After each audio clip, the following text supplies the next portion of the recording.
अस्सलाम वालेकुम बच्चों, कैसे हैं सब। उम्मीद है खैरियत से होंगे। तो आज हम टॉपिक जो पढ़ने जा रहे हैं ये है energetics of bond formation. Previous lecture में हमने पढ़ा था केमिकल बॉन्ड वो क्या होता है and causes of chemical combination, कि वो एटम्स आपस में कंबाइन क्यों होते हैं, क्या वजूहात हैं, क्या रीज़न है कि वो अपने डुप्लेट रूल को पूरा करने के लिए कंबाइन होते हैं और कुछ एलिमेंट्स ऑक्टेट रूल को मुकम्मल करने के लिए कंबाइन होते हैं, बॉन्ड बनाते हैं। अच्छा, हमने आज ये डिस्कस करना है कि वो अपने डुप्लेट को पूरा करने के लिए या ऑक्टेट को कंप्लीट करने के लिए क्या बनाते हैं, बॉन्ड। अच्छा, जब बॉन्ड बनाते हैं तो हमने एक कल रूल पढ़ा था, universal rule.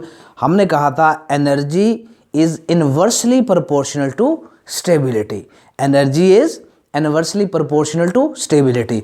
It's mean inverse relation हमें बता रहा है कि अगर एनर्जी ज़्यादा होगी तो स्टेबिलिटी कम होगी, वो कंपाउंड, वो मॉलिक्यूल स्टेबल नहीं होगा। और अगर एनर्जी कम होगी तो स्टेबिलिटी ज़्यादा होगी, फिर वो कंपैरेटिवली मोस्ट स्टेबल होगा अगर उसकी एनर्जी कम हुई। तो एनर्जी को यहाँ पे हम देखते हैं एज अ पोटेंशियल एनर्जी। तो एटम्स के दरमियान में अट्रैक्टिव फोर्सेस भी पाई जाती हैं और रिपल्सिव फोर्सेस भी पाई जाती हैं। अच्छा, अट्रैक्टिव फोर्सेस कौन सी होती हैं? जो एक एटम का पॉजिटिव चार्ज न्यूक्लियाई और दूसरे एटम का इलेक्ट्रॉन, वहाँ पे अट्रैक्टिव फोर्सेस हैं। और एक एटम के इलेक्ट्रॉन और दूसरे एटम के इलेक्ट्रॉन के दरमियान में कौन सी फोर्सेस पाई जाती हैं? Repulsive forces. और एक एटम के न्यूक्लियाई और दूसरे एटम के न्यूक्लियाई के अंदर भी कौन सी फोर्सेस पाई जाती हैं? Repulsive forces. जबकि एक एटम का न्यूक्लियाई जिस पे पॉजिटिव चार्ज होता है और दूसरे एटम का इलेक्ट्रॉन जिस पे नेगेटिव चार्ज होता है, पॉजिटिव चार्ज नेगेटिव चार्ज को अट्रैक्ट करता है तो अट्रैक्टिव फोर्सेस बनती हैं। और दोनों एटम्स की तरफ से अगर इलेक्ट्रॉन ले लिए जाएं, इसका इलेक्ट्रॉन दोनों पे नेगेटिव चार्ज, रिपल्सिव फोर्सेस। तो जब भी बॉन्ड बनता है तो अट्रैक्टिव फोर्सेस भी वहाँ पे मौजूद होती हैं, रिपल्सिव फोर्सेस भी मौजूद होती हैं। अब देखना ये है, अगर अट्रैक्टिव फोर्सेस जो उनको आपस में अट्रैक्ट कर रही हैं, अगर अट्रैक्टिव फोर्सेस स्ट्रांग होंगी तो बॉन्ड बन जाएगा। और अगर रिपल्सिव फोर्सेस स्ट्रांग होंगी, अट्रैक्टिव फोर्सेस वीक होंगी और रिपल्सिव फोर्सेस स्ट्रांग होंगी तो वो रिपेल करेंगी और बॉन्ड नहीं बनेगा, bond will not be formed. तो यही चीज़ आज हम यहाँ पे डिस्कस करने जा रहे हैं। देखें, एनर्जेटिक्स ऑफ बॉन्ड फॉर्मेशन जो मॉडर्न केमिकल थ्योरी थी, मॉडर्न केमिकल थ्योरी उसके मुताबिक क्या था? Bond formation is energy releasing process. कि जब बॉन्ड बनता है तो हमने कहा जब बॉन्ड बनेगा एनर्जी लो होगी और वो स्टेबल हो जाएगा। तो bond formation is energy releasing process. जब बॉन्ड बनेगा तो एनर्जी रिलीज होगी। तो हमने कहा energy releasing process which is also known as exothermic process and in this increase the stability. जब बॉन्ड बनता है तो उसकी स्टेबिलिटी इंक्रीज हो जाती है इस प्रोसेस में, ठीक है। तो हमने इसी रूल को फिर हमने यहाँ पे लिख दिया, energy is inversely proportional to stability. Energy ज़्यादा होगी तो स्टेबिलिटी कम, और अगर एनर्जी कम होगी तो उसकी स्टेबिलिटी ज़्यादा होगी, ठीक है। तो अब हम एक एग्जाम्पल पढ़ते हैं इसकी, example for the energetics of bond formation के लिए एक एग्जाम्पल के साथ समझते हैं। एग्जाम्पल किसके लिए है? हाइड्रोजन एटम है, दूसरा भी हाइड्रोजन एटम है, वो आपस में नज़दीक आते हैं, वो आपस में एक दूसरे के नज़दीक आते हैं तो उनके अंदर अट्रैक्टिव फोर्सेस भी हैं, रिपल्सिव फोर्सेस भी हैं, ठीक है। जब वो एक दूसरे के नज़दीक आएंगे तो दोनों फोर्सेस ऑपरेट होंगी, attractive forces and repulsive forces will operate simultaneously.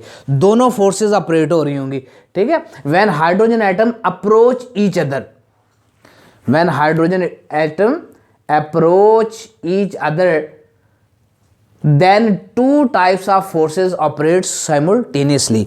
पहली फोर्सेस होंगी अट्रैक्टिव फोर्सेस, दूसरी होंगी रिपल्सिव फोर्सेस। तो पहले हम देखते हैं कि if the attractive forces dominate, dominate का मतलब है अगर अट्रैक्टिव फोर्सेस कंपैरेटिवली जब कंपैरिजन करें तो अट्रैक्टिव फोर्सेस रिपल्सिव फोर्सेस की निस्बत ज़्यादा हों तो हम कहते हैं अट्रैक्टिव फोर्सेस डोमिनेट। अगर अट्रैक्टिव फोर्सेस ज़्यादा हों तो हम कहेंगे if the attractive forces dominate then the potential energy will be decrease, then the potential energy will be decrease. If the attractive forces will be increase और dominate then the potential energy will be decrease. और यहां पे हमने कहा कि जब potential energy decrease होगी तो स्टेबिलिटी ज्यादा हो जाएगी। इट्स मीन कंपाउंड यहां पे क्या हो जाएगा, स्टेबल, कि जो मॉलिक्यूल आपस में नजदीक आएंगे, हाइड्रोजन एटम नजदीक आएंगे, अट्रैक्टिव फोर्सेस बढ़ जाएंगी, पोटेंशियल एनर्जी डिक्रीज हो जाएगी और मॉलिक्यूल क्या हो जाएगा, स्टेबल हो जाएगा। अब हम देखते हैं रिपल्सिव फोर्सेस, कि अगर सपोज किया अगर अट्रैक्टिव फोर्सेस कम है और रिपल्सिव फोर्सेस ज्यादा हैं, तो इस तरह के कंडीशन में क्या होगा, तो हम कहते हैं if the repulsive forces dominate, it's mean अगर रिपल्सिव फोर्सेस ज्यादा हों फिर क्या होगा, then the potential energy will increase, potential energy will increase, potential energy बढ़ जाएगी। अच्छा, पोटेंशियल एनर्जी बढ़ जाएगी तो क्या होगा, हमने एक रूल पढ़ा हुआ है कि पोटेंशियल एनर्जी ज्यादा होगी तो स्टेबिलिटी कम हो जाएगी, जब वो स्टेबिलिटी कम हो जाएगी तो वो मॉलिक्यूल क्या हो जाएगा, अनस्टेबल। तो हम कहेंगे if the repulsive forces dominate then the potential energy will increase and as a result the molecule become unstable, and the molecule become unstable. ठीक है, तो हम इस चीज को, इस एक्सप्लेनेशन को एक ग्राफ के जरिए सेंड करते हैं, एक ग्राफ के जरिए समझने की कोशिश करते हैं। ठीक है, तो हमने एक ग्राफ बनाया जिसमें एक कर्व ड्रॉ की, जिसमें हमने हाइड्रोजन मॉलिक्यूल्स को करीब आते हुए देखा कि पहले करीब आ रहे थे, एनर्जी ज़्यादा थी, फिर और करीब आ गए, एनर्जी कम हो गई, फिर और करीब आ गए, एनर्जी और कम हो गई, फिर और कम हो गए, नज़दीक आ गए तो फिर और एनर्जी कम हो गई। तो ऐसे नज़दीक आते आते एक लिमिट आ गई, एक ऐसी लिमिट आई कि मज़ीद वो एक दूसरे के करीब नहीं हो सकते, तो वहाँ पे उसकी एनर्जी मिनिमम होगी।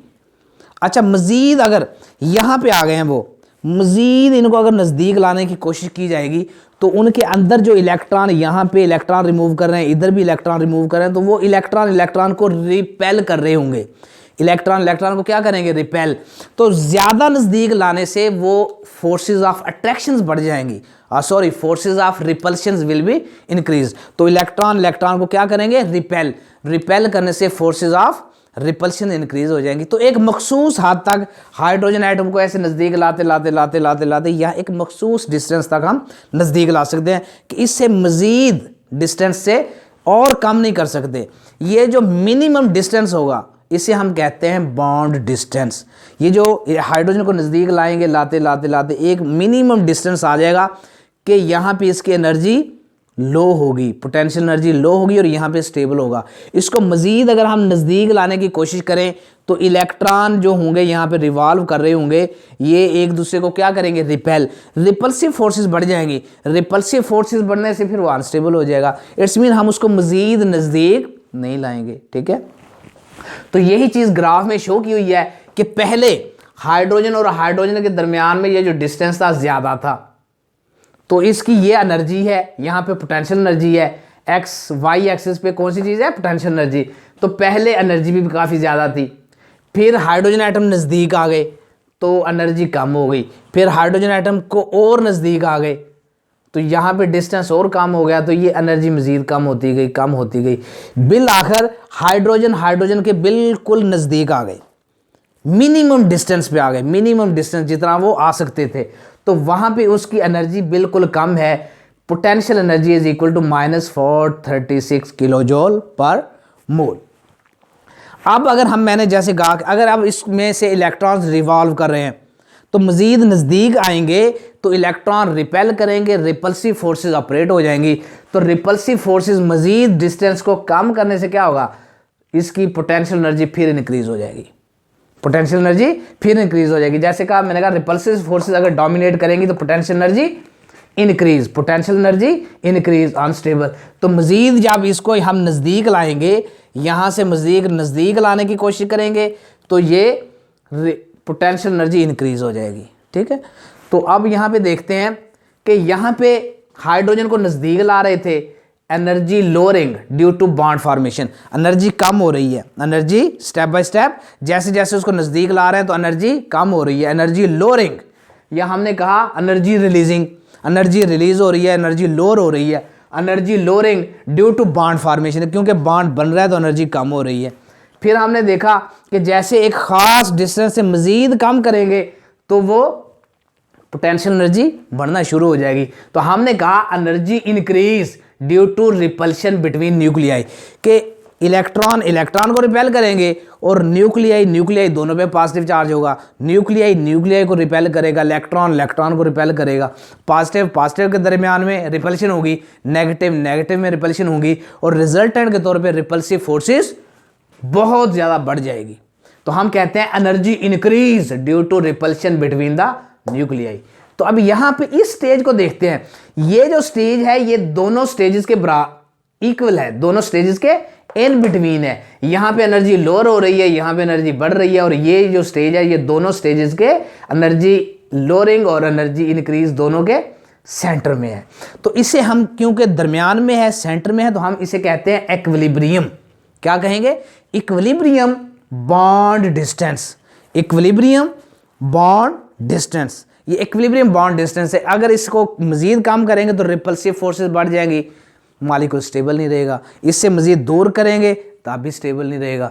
तो एक मिनिमम डिस्टेंस है, यहाँ पे इक्विलिब्रियम है, कि यहाँ पे इक्विलिब्रियम बॉन्ड डिस्टेंस है बिटवीन हाइड्रोजन एटम्स।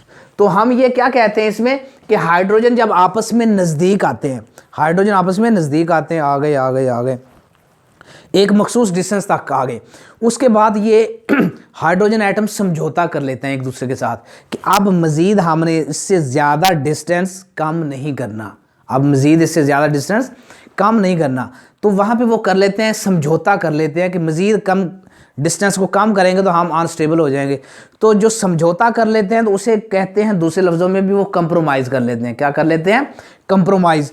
तो ये जो बॉन्ड डिस्टेंस है इसको कंप्रोमाइज डिस्टेंस भी कहते हैं, इसको बॉन्ड लेंथ भी कहते हैं, जिसको अभी हम यहाँ पे स्टडी करने जा रहे हैं। बॉन्ड डिस्टेंस, बॉन्ड डिस्टेंस के 3 नाम यहाँ पे हम दे सकते हैं। First one is bond distance, second one is bond length, कि हाइड्रोजन और हाइड्रोजन के दरमियान में कितना डिस्टेंस है, हाइड्रोजन और हाइड्रोजन के दरमियान में कितना डिस्टेंस है, इसे कहते हैं बॉन्ड लेंथ। क्या कहते हैं? बॉन्ड लेंथ या बॉन्ड डिस्टेंस, या फिर कंप्रोमाइज्ड डिस्टेंस, वो डिस्टेंस जो उन्होंने कंप्रोमाइज कर लिया, तो कंप्रोमाइज डिस्टेंस भी इसे कहते हैं।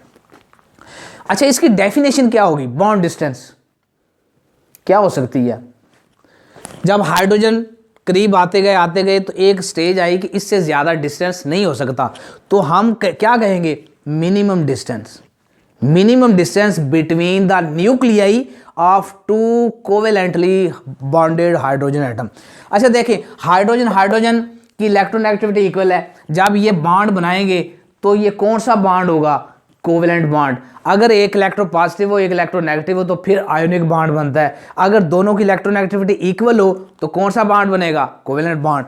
तो हमने कहा कि हाइड्रोजन के दरमियान में कौन सा बॉन्ड है? Covalent bond. और अट्रैक्टिव फोर्सेस क्या कर रही हैं? Dominate. Potential energy will be decrease, जो हमने यहाँ पे पढ़ा, attractive forces will dominate, potential energy decrease and it become stable.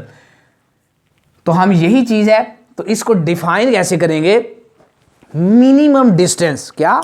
Minimum distance between the nuclei of covalently bonded hydrogen atoms when the attractive forces are maximum, when the attractive forces are dominate, then that distance is called bond distance. Minimum distance between the nuclei of covalently bonded hydrogen atom, when the attractive forces dominate, the distance is called bond distance or called compromise distance or called bond length.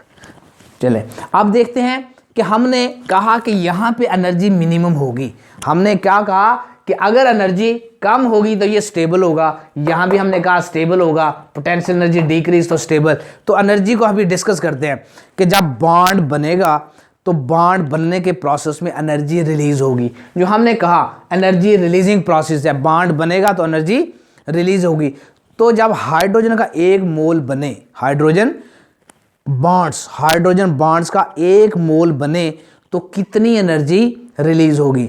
तो ये experimentally proved है कि energy release is equal to -436 kilo joule per mole. अच्छा, इसको define अगर हमने करना हो, बॉन्ड एनर्जी को हम कैसे डिफाइन करेंगे? हम कहेंगे द एनर्जी रिलीज्ड, क्या चीज, जब नेगेटिव यहां पे अटैच हो ना, नेगेटिव, जब हम कहते हैं कि यहां पे सैंपल के साथ क्या चीज है, नेगेटिव, नेगेटिव का मतलब होता है एनर्जी रिलीज हो रही है, और अगर यहां पे पॉजिटिव कर दें इसका मतलब है एनर्जी अब्जॉर्ब हो रही है। पॉजिटिव का मतलब है एनर्जी सिस्टम के अंदर अब्जॉर्ब हो रही है, और नेगेटिव एनर्जी का मतलब होता है एनर्जी रिलीज हो रही है, given out in the atmosphere. तो हम कहते हैं minimum amount of energy released when the 1 mole of hydrogen bonds, when the 1 mole of bonds are formed, the energy is called bond energy। कैसे कहेंगे? हमने कहा -436 किलो जूल पर मोल। 1 मोल bond बनने से, 1 मोल बॉन्ड बनने से जो एनर्जी रिलीज होगी उसे बॉन्ड एनर्जी कहेंगे। Minimum energy which is released when 1 mole of bonds are formed, then the energy released is called bond energy। ये हो गई बॉन्ड फॉर्मेशन। अब हम देखते हैं कि अगर सपोज किया, जैसे कि हमने यहां पे कहा कि मजीद बॉन्ड डिस्टेंस को कम कर दे और रिपल्सिव फोर्सेस बढ़ जाएंगी, तो हम देखते हैं अगर रिपल्सिव फोर्सेस ज्यादा हो जाएं, किससे, अट्रैक्टिव फोर्सेस से, if the repulsive forces increase और greater than the attractive forces then energy increase. तो पोटेंशियल एनर्जी क्या हो जाएगी, इंक्रीज। यहां पे हमने नजदीक लाए तो पोटेंशियल एनर्जी क्या हो गई, increase. The energy will increase and increase in the energy leads to instability. तो वो मॉलिक्यूल क्या हो जाएगा, unstable and bond not formed. अगर एनर्जी की ये कंडीशन हो, रिपल्सिव फोर्सेस ज्यादा हो जाएं, अट्रैक्टिव फोर्सेस कम हो जाएं, तो एनर्जी क्या हो जाएगी, इंक्रीज। और जब हमने कहा एनर्जी इंक्रीज होगी तो बॉन्ड स्टेबिलिटी कम हो जाएगी, तो हम क्या कहेंगे, लीड्स टू इनस्टेबिलिटी। स्टेबिलिटी खत्म हो जाएगी और बॉन्ड नहीं बनेगा। चलें, थैंक यू वेरी मच।